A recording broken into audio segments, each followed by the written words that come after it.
Hello students, आज हम पढ़ेंगे लीनियर फंक्शन के बारे में। मैथमेटिकल टूल्स का ही टॉपिक चल रहा है और इसमें हम पढ़ने वाले हैं लीनियर फंक्शन के बारे में। सर ये लीनियर फंक्शन क्या होता है सर? जिसका format ax plus dy plus c equal to 0 के फॉर्मेट में होता है, इस तरह से होता है, इसे अपन कहते हैं लीनियर फंक्शन। इसका जो ग्राफ होता है वो कैसा होता है? स्ट्रेट लाइन होता है सर, राइट। इसकी अलग अलग फॉर्मेट होती है, जिसमें से मोस्ट पॉपुलर जो फिजिक्स में काम आती है वो है स्लोप इंटरसेप्ट फॉर्म, है ना। स्लोप इंटरसेप्ट फॉर्म देखो y equal to mx plus c, जहाँ पे m जो है वो स्लोप है और c जो है वो इंटरसेप्ट है।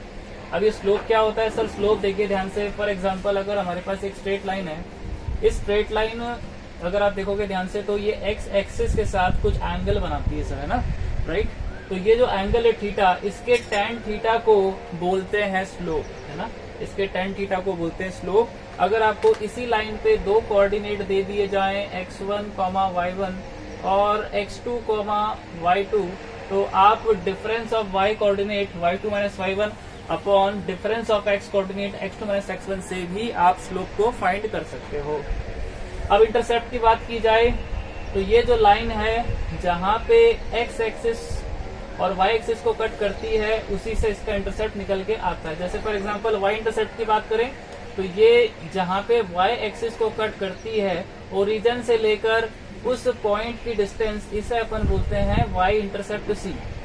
इसी तरह से जो ये लाइन x एक्सिस को कट करती है, लेटर से इस पॉइंट को कट करती है, P पॉइंट है, तो O से लेकर P ये हो जाएगा हमारे पास, क्या हो जाएगा सर? ये हो जाएगा हमारे पास x इंटरसेप्ट।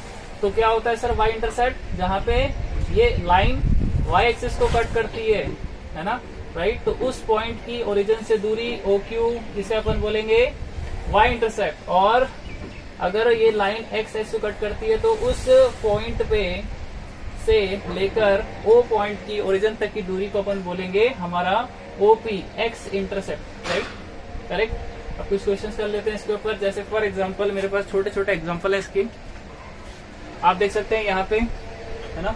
ये जो एग्जांपल है इसके अंदर एक स्ट्रेट लाइन है, ये इस x एक्सिस से थीटा 60 डिग्री बनाती है और साथ ही साथ ये इसका जो y एक्सिस पे जहाँ पे कट करती है, जो Q पॉइंट है वो है 0,3, मतलब ये जो डिस्टेंस है वो कितनी है? 3 है। तो मैं इसकी इक्वेशन लिख सकता हूँ sir y equal to m।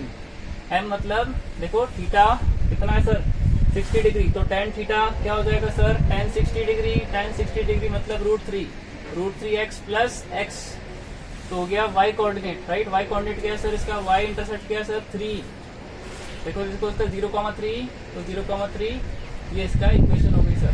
Second देखते हैं। फॉर एग्जांपल ये यहाँ पे हमें negative x axis, negative y axis पे कट करती है, तो सर हमारे 0,-5 दे रखा है और एंगल जो दे रखा है इस लाइन और हमारी x एक्सिस में वो दे रखा है 30 डिग्री। तो इक्वेशन क्या हो जाएगी सर?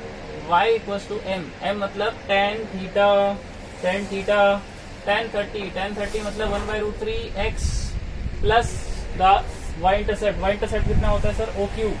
ये Q नीचे हो गया, ये O इधर हो गया, तो अब की बार जो डिस्टेंस है ना ये वाली वो कितनी है? -5। तो माइनस का साइन भी रखना है यहाँ पे और -5 यहाँ पे, ये इक्वेशन हो जाएगी, राइट। ये वाली ट्राई करते हैं। देखो ये जो स्ट्रेट लाइन है, स्ट्रेट लाइन ये हमारी y x एक्सिस से कितना एंगल बनाती है? 45 बनाती है। तो सर y बराबर m tan 45 की वैल्यू 1x और c क्या होता है सर?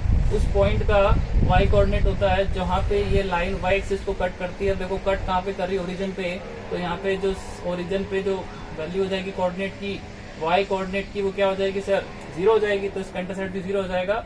तो y इक्वल टू x या y इक्वल टू 1x, ये इसकी इक्वेशन हो जाएगी, राइट। तो ये तो हो गए कुछ एग्जांपल। अब फिजिक्स में कैसे काम आती है सर ये?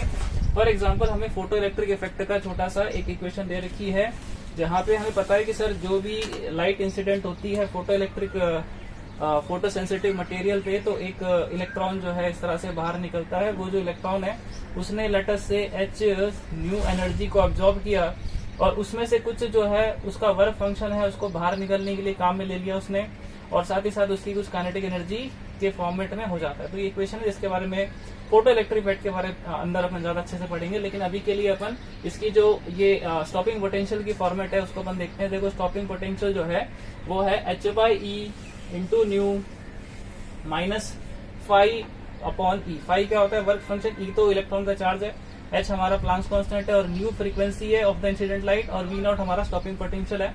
तो आपको बोला गया है कि sir v not versus new मतलब फ्रीक्वेंसी का ग्राफ बनाओ। तो मैंने बोला कि सर ये तो कुछ देखा देखा सा लग रहा है, सर ये इस तरह से लग रहा है कुछ, है ना, क्योंकि V नॉट की पावर भी 1 है और जो न्यू है उसकी पावर भी 1 है, तो पावर ऐसे 1 1 होती है तो लीनियर फंक्शन होता है। तो मैं अगर V नॉट की जगह y रख दूं, इसकी जगह h बाई ई की जगह m रख दूं, h बाई ई की जगह m रख दूं और इसको x रख दूं और इसको c रख दूं, कंपेयर कर लूं, तो मेरा m तो हो जाएगा h अपॉन ई और जो c है जाएगा y इंटरसेप्ट वो sir minus five by E. देखो जब c माइनस होता है तो इक्वेशन कैसे, लाइन कैसी बनती है, देखो c माइनस होता है तो इक्वेशन लाइन कैसी बनती है सर, ऐसी बनती है ना, देखो इस तरह से बनती है। तो अगर मैं इसको ड्रॉ करूं इस तरह से तो मुझे मेरी प्रीवियस नॉलेज से आसानी से पता चल जाएगा कि सर V नॉट और न्यू का ग्राफ जो है वो कुछ इसी तरह से आएगा, जहाँ पे ये जो वैल्यू है माइनस फाइव अपॉन ई होगी और आप चाहो तो आप इसको स्लोप को बोल सकते हो स्लोप बराबर h अपॉन ई। और ये बहुत ही अच्छा जो है ग्राफ है जिससे आप जो है वेरिएशन प्लॉट करके फ्रीक्वेंसी का और V नॉट का h की वैल्यू, प्लैंक कांस्टेंट की वैल्यू को वेरीफाई कर सकते हो। अभी के लिए इतना ही है, थैंक यू। लीनियर फंक्शन के बारे में इतना ही है और जैसे जैसे एग्जांपल्स आते हैं हम इसको सॉल्व करेंगे।